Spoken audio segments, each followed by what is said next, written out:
Vou começar, senador, com um tema que o senhor tem uma grande intimidade, foi comentado aqui por doutor Paulo, por Mônica, que é o marco do setor elétrico. O senhor relatou o texto, ele foi aprovado no Senado, ele agora está lá na Câmara. Bem, para quem está nos acompanhando rememorar, o marco do setor elétrico, ele prevê que os consumidores possam contratar energia do fornecedor que eles têm preferência. Então, esse marco, ele mira na criação do mercado livre. Qual que é a ideia? É que as pessoas possam definir a origem da energia que eles vão comprar e, assim, optar, inclusive, se eles querem comprar de fontes renováveis, como energia solar, energia eólica. Então, o consumidor tem à frente um cenário competitivo na oferta de energia, e aí a ideia é que a conta de luz fique mais barata. A gente tem, senador, nesse momento, um cenário de crise hídrica de um lado, mas, como eu falei, a gente tem ano eleitoral. Então, sendo bem direta, senador Marcos Rogério, a gente tem esperança de que o marco legal do setor elétrico seja aprovado, sancionado, ainda em 2022, e quais pontos que o senhor já está olhando ali, vendo que lá na Câmara eles podem modificar? Bom dia, por favor, a palavra é do senhor. Muito bom dia a você, Renata Agostini. Quero cumprimentar a todos que estão participando desse importante encontro, cumprimentar Paulo Afonso, nosso vice-presidente da CNI, em seu nome cumprimentar toda a diretoria, em nome do nosso presidente Robson, cumprimentar meu colega senador Jean Paul Prats, que está presencialmente aí participando, cumprimentar também o deputado Marcelo Ramos, cumprimentar o deputado Daniel Almeida, enfim, aqueles que estão participando do debate como espectadores e debatedores também. Bom, esse tema, Renata, é um tema extremamente importante, é um tema que eu tenho assim, um carinho muito grande por ele. E eu já inicio dizendo para você que a minha expectativa é realmente que ele avance e que nós tenhamos a aprovação do novo marco legal do setor elétrico. Faço um registro de que essa matéria tramitou no Senado Federal, foi o 232 aqui, o 414 lá na Câmara dos Deputados. Quando nós aprovamos essa matéria na Comissão de Infraestrutura, eu era, além do relator, o presidente da comissão, nós tivemos um recurso ao plenário. O projeto teria que passar pelo plenário, mas, num amplo entendimento com o conjunto dos parlamentares, inclusive o senador Jean Paul, que está aí, nós conseguimos retirar o recurso que tinha ao plenário e a matéria foi encaminhada diretamente à Câmara dos Deputados. Está lá hoje tramitando, e pelas conversas que tenho tido com o presidente Arthur Lira, bem como com os parlamentares mais afetos à matéria do setor elétrico, eu sinto que ela vai avançar. Como você disse, e também o Paulo Afonso agora há pouco, a portabilidade da conta de luz prevista nesse texto será um direito de todos os consumidores, inclusive aqueles de baixa tensão, que poderão escolher livremente os fornecedores dos quais comprar energia. Ou seja, cada consumidor brasileiro poderá avaliar critérios como preço, fonte a partir da qual a energia elétrica é gerada, e assim definir a sua aquisição. Ou seja, o projeto prioriza a liberdade de escolha do consumidor, viabiliza concorrência entre os fornecedores e incentiva também a geração de energia a partir de fontes renováveis e sustentáveis. Eu acho que esse é o ponto mais importante desse projeto. Mas tem outros pontos que eu gostaria de destacar aqui, porque essa matéria ela é fundamental. Eu ressalto que a matéria vai destravar importantes investimentos no setor elétrico brasileiro, que serão atraídos pela criação de um ambiente de negócios mais seguro e favorável ao investidor. Ele garante previsibilidade. Aliás, não só o PLS 232. Nós temos aprovado, o parlamento no setor elétrico tem aprovado diversos projetos que garantem previsibilidade, segurança para o investidor. Eu acho que isso é fundamental. Isso reflete, obviamente, em geração de emprego e renda para o cidadão brasileiro. Outro aspecto que eu queria destacar nesse projeto é que ele prevê a separação de lastro e energia, que hoje são comercializados como um único produto, né? Isso vai possibilitar a correta alocação dos custos do sistema entre todos os usuários e permitirá, né, o crescimento sustentável do sistema, com equilíbrio entre os ambientes, tanto livre quanto regulado. Hoje, infelizmente, existe uma distorção, né? Eu diria até mais do que isso, existe uma certa injustiça aqui, né? Quem arca com o custo da energia, da segurança energética, sobretudo é quem está no mercado regulado. Na verdade, nós até já conseguimos avançar em boa medida na solução desse ponto, quando nós aprovamos a medida provisória 998, que foi convertida na lei 14.120 de 2021. Nós já começamos, então, a enfrentar esse tema ao prever a possibilidade de realizar leilões de capacidade, né? O que significa isso? Significa alocar a confiabilidade do suprimento de energia não só para quem está no cativo, não só para o consumidor cativo, mas também para o consumidor livre, né? Foi, portanto, na minha visão, o início, né, que será a separação entre lastro e energia, que está previsto no 232, que saiu do Senado, no 414, que está lá na Câmara dos Deputados. Eu queria destacar também que esse projeto prevê que a renda hidráulica, né, decorrente das prorrogações de concessões de usinas hidrelétricas amortizadas seja dividida 1/3 para a União e 2/3 para a CDE, o que visa, obviamente, reduzir, né, o valor da conta de luz, beneficiando diretamente o consumidor de energia. Um outro aspecto, né, que eu queria trazer aqui ao debate é que, em que pese o PL 232, agora 414, ele aprimore, né, uma série de questões que tem o condão de reestruturar o setor elétrico brasileiro, eu entendo que é preciso notar que a recente crise de escassez hídrica pela qual passamos, ela aponta uma série de novos desafios que também precisam ser endereçados. Nós precisamos olhar com mais atenção, né? As restrições hidráulicas em momentos de escassez, para mim, escancararam, deixaram transparentes, por exemplo, os conflitos existentes entre interesses diversos, né, dos usuários da água, tornando necessária alguma medida, né, tornar necessário algum aprimoramento da articulação entre setores de água e energia, bem como uma atuação atenta do parlamento brasileiro para enfrentar essa questão. O que nós vimos é que, da forma como está, você tem uma crise que tem desdobramento que vai repercutir na vida do consumidor brasileiro e, por que não dizer, de maneira muito específica, na vida de quem produz, na vida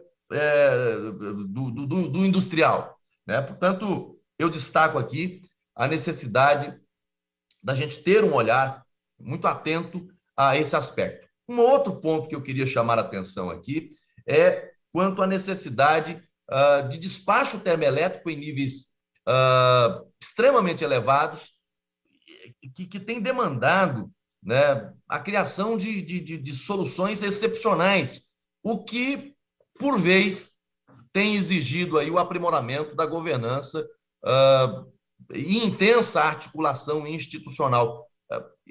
Ao longo do ano passado, desse ano, e não só nesse momento, mas em outras oportunidades no passado, nós tivemos situações que tiveram desdobramentos que oneraram a vida tanto do consumidor cativo quanto de quem está no livre, mas, sobretudo, do investidor. Uma hora a conta chega, alguém tem que pagar essa conta. Então, é preciso melhorar essa governança.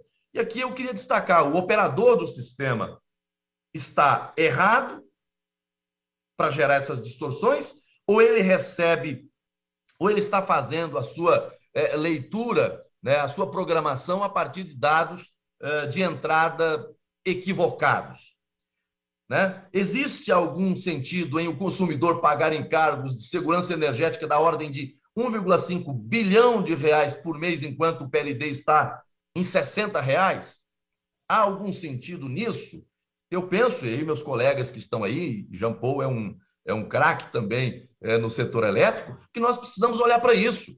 Essa é uma situação que nós vamos ter que enfrentar, e não dá para demorar muito. Essa conta, ela chega e já chegou, e o consumidor brasileiro está pagando, né? O que está acontecendo para, num regime de reservatórios esvaziados, a energia ser comercializada no mercado de curto prazo por esse valor, enquanto que o operador nacional do sistema despacha térmica de R$1.000 o megawatt-hora. Não tem assim muito cabimento. Isso é algo que a governança do setor precisa enfrentar. E aí, fazendo um link com o PLS 232, o 414, ele proporciona ferramentas para que isso seja enfrentado, né? Por isso, eu entendo ser fundamental a gente avançar nesse tema da reformulação, do novo marco legal do setor elétrico. Apenas para trazer aqui como reflexão de todos nós, né? Nós já estamos pagando, nesse momento, por meio de bandeira de escassez hídrica, né, cerca de 3,5 bilhões por mês, em razão do que aconteceu no final do ano passado, né? Ainda vamos ter que pagar, né, essas térmicas contratadas para os próximos 4 anos, né? Um custo anual de aproximadamente 10 bilhões, né, para os consumidores. Então, assim, esse é um tema que nós temos que olhar para ele. A conta chega e quem paga é sempre o consumidor. E eu disse, quando nós estávamos discutindo o PLS 232, Jean Paul participou muito desse debate lá conosco, eu dizia sempre o seguinte: os temas do setor elétrico sempre são discutidos com a cadeia de produção, de transmissão, de distribuição, de comercialização, de governo, de agências, mas tem um elo dessa corrente que não senta à mesa para discutir, mas é o que paga a conta, é o consumidor. Então, nesse momento que nós temos a oportunidade de avançar com essa questão, eu penso que seja importante a gente, além de olhar para o que está no 232, no 414 agora, já ter esse olhar um pouco mais alargado, considerando, né, os efeitos derivados da crise hídrica e as soluções que foram projetadas, porque não justifica, no momento, você lançar um peso enorme na conta do consumidor, tanto do cativo quanto de quem está no Mercado Livre, para a indústria, enfim, e no outro momento você ter, como nós temos agora, né, tivemos uma crise hídrica recentemente e hoje nós estamos com um volume de água, né, que, para quem está lá na ponta, não consegue entender. Como é que eu estou pagando uma conta, né, um adicional de escassez hídrica nesse momento, sendo que eu tenho água sobrando por todo lado? Obviamente que naquele momento, se você lança todo esse valor na conta do consumidor, estrangularia tudo, não daria, é preciso escalonar. Então foi feito, né, na forma de bandeira, e agora você vai ter, né, um empréstimo que vai alongar essa dívida para amortizar para o consumidor. Mas eu penso que esse é um tema que nós precisamos fazer um debate amplo, técnico, ouvindo todos os setores no âmbito do Senado Federal, da Câmara dos Deputados, ouvindo o governo, ouvindo as agências, para a gente encontrar uma solução estruturada que não impacte tanto o consumidor. Sair dessa gangorra, sair dessa montanha russa, que uma hora está lá em cima, uma outra hora está cá embaixo. Só não muda para o consumidor brasileiro. Essa equação não é justa. Então, concluindo aqui, dizendo que estou muito otimista de que esse tema vai avançar na Câmara dos Deputados, nós teremos a aprovação desse projeto na Câmara e as mudanças que forem introduzidas na Câmara dos Deputados, até a par dessas observações que fiz aqui, que os colegas poderão acrescentar, né, já trazer outros pontos, né, de mitigação dos efeitos decorrentes dessas crises que a gente tem. E não é de hoje, há muito tempo nós estamos enfrentando problemas nessa área. Mas acho que o projeto avança e, com a sua aprovação, nós teremos uma importante ferramenta de modernização do setor elétrico. Senador, a pergunta é a seguinte: Diante de tantos problemas de infraestrutura que o país enfrenta, na sua visão, como relator de vários projetos importantes aprovados na área, como o que a gente citou do marco legal do setor elétrico, há alguma movimentação para que as debêntures de infraestrutura possam ser votadas ainda neste ano de 2022? Há algum acordo que está sendo firmado? Esse tema está na pauta? Senador, por favor. Olha, Renata, eu primeiro queria fazer aqui um registro de agradecimento a vocês pela oportunidade de participar de um debate tão rico como esse, tão plural, com visões sobre temas que são centrais para o desenvolvimento do país. Né? O tema infraestrutura é um tema fundamental. Desde que assumi a presidência da Comissão de Infraestrutura do Senado Federal, nós temos focado nesse debate, inclusive buscando ter ali uma visão plural, né? Votamos várias matérias, marco legal do saneamento básico, votamos lá o PLS 232, que é do setor elétrico, o senador Jean Paul, dê a ele, né, o marco legal das ferrovias, que é um tema também estruturante, importante para o país. Ou seja, não dá para pensar em infraestrutura, obras públicas importantes para o país, sem chamar o setor privado a essa participação. O orçamento público está estrangulado, né? E esse é um caminho, né? Essa proposta avança nessa direção. Obviamente que nós estamos no ano, um ano que todos nós já sabemos quais são as implicações que se tem nele, né? O ano eleitoral é um ano desafiador. 2020, nós tivemos o início da pandemia com todas as suas consequências. 2021, no âmbito do Senado Federal, tivemos aqui uma CPI que em muito atrapalhou a agenda legislativa do Senado Federal. O debate acabou se centrando ali e aí, na minha visão, sem uma efetividade, sem ganhos para o país e para a agenda legislativa. 2022, nós temos o desafio das eleições, mas acho que esse tema das debêntures é um tema importante, relevante para a infraestrutura e que nós podemos construir um entendimento para aprovar. Já saiu da Câmara, está aqui, né? O senador Wellington é um craque nesse setor da infraestrutura, nós temos condições de aprovar. Assim como é um tema desafiador, eu vi outro colega falando agora há pouco sobre a questão, aliás, vários falaram sobre a questão da reforma tributária, que é necessária e inadiável, é preciso avançar com esse tema, embora o período seja um período ainda mais desafiador, mas eu sou um otimista obstinado.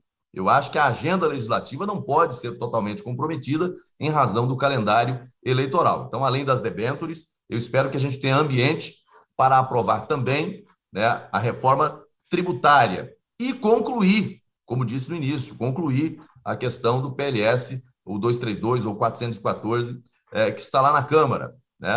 Ouvi o senador Jean Paul falando aí sobre a questão dos combustíveis. Eu acho que esse é um tema que afeta a todos nós, é um tema que gera preocupações, inquietações, né? Porque mexe em toda a cadeia, né? A indústria, né? O comércio, o consumidor, todos são impactados com relação a isso. Agora, problemas complexos, né? Nem sempre as soluções são simples, a gente precisa de ter um olhar para essa questão profundo. E aí eu queria me permitir aqui dizer que no ambiente, especialmente do Senado, e acho que na Câmara também a gente tem observado isso, esses temas têm esse debate plural, né? Veja que no PLS das ferrovias, a relatoria na CI foi dada ao senador Jean Paul, depois no plenário, novamente, ele fez um trabalho magistral, ouvindo todos os segmentos, todos os setores, e conseguimos aprovar ali um projeto de modernização, um projeto à frente até do seu tempo para a realidade do Brasil. Então, um tema como esse precisa passar por essa visão alargada. Mas eu tenho, nessa questão dos combustíveis aí, se você me permite, né, assim, um ponto de preocupação, porque nós tivemos, na questão elétrica, no governo Dilma ainda, né, soluções que foram dadas ali para forçar a redução do preço da energia elétrica e que, posteriormente, a conta chegou, né? Enfim, vieram as consequências. Nós tivemos que aprovar, posteriormente, uma série de medidas para mitigar os efeitos, né, da ação desastrada daquele primeiro momento, incluindo o projeto que tratou aqui da repactuação do risco hidrológico, né, o GSF, Nós votamos, foi votado na Câmara e depois votamos no Senado. Então, essas soluções que se busca para resolver um problema pontual, mas de grande repercussão na vida nacional, na vida dos brasileiros, é preciso que a gente tenha esse debate alargado, né, ouvindo todas as correntes. E aí eu quero aqui render reconhecimentos ao senador Jean Paul por ser um especialista, um expert nesse assunto, mas que esse debate, né, tenha a dimensão que ele deve ter para a gente não ter os efeitos colaterais como tivemos na questão do setor elétrico. No mais, eu queria deixar aqui a minha palavra de gratidão, né, a todos os participantes. Eu vou ter que me retirar da participação. Tem uma reunião agora com o presidente Rodrigo Pacheco, que ele acabou de me provocar pelo horário, mas render homenagens aí, mais uma vez, à CNI por esse importante debate, cumprimentar cada um dos debatedores, né, o senador Jean Paul, o deputado Marcelo Castro, que é um craque, falou aí, como ressaltado pela Renata, né, de cadeira e sem auxílio memória, né, porque conhece o assunto. Eu acho que o parlamento é a casa da democracia, né, e é na multidão dos conselhos, como nos ensina o sábio Salomão, em que há sabedoria, né? Então, quando a gente tem visões diferentes, mas com profundidade, com seriedade, pensando no Brasil, pensando nos brasileiros, a gente constrói um caminho com maior segurança, com maior previsibilidade. Eu quero deixar aqui minha saudação à Mônica, cumprimentar ela pelo trabalho que faz nessa interação, né, com o parlamento. Eu acho que isso é importante. A CNI sempre teve isso, desde a época que eu era deputado federal, sempre teve essa interação. E eu sempre tive assim, muito afeto à agenda da indústria e me coloco continuamente à disposição. Mais uma vez, cumprimentar a todos aí. Também o deputado Daniel Almeida, que trouxe a sua contribuição, fomos colegas juntos na Câmara dos Deputados. Saudar o Robson, saudar o Paulo Afonso e, em nome do Marcelo Tomé, toda a diretoria da Fiero, lá no meu estado de Rondônia também. Peço desculpa, mas eu vou ter que me ausentar na sequência para participar dessa reunião com o presidente do Senado. Agradeço a participação nesse importante debate.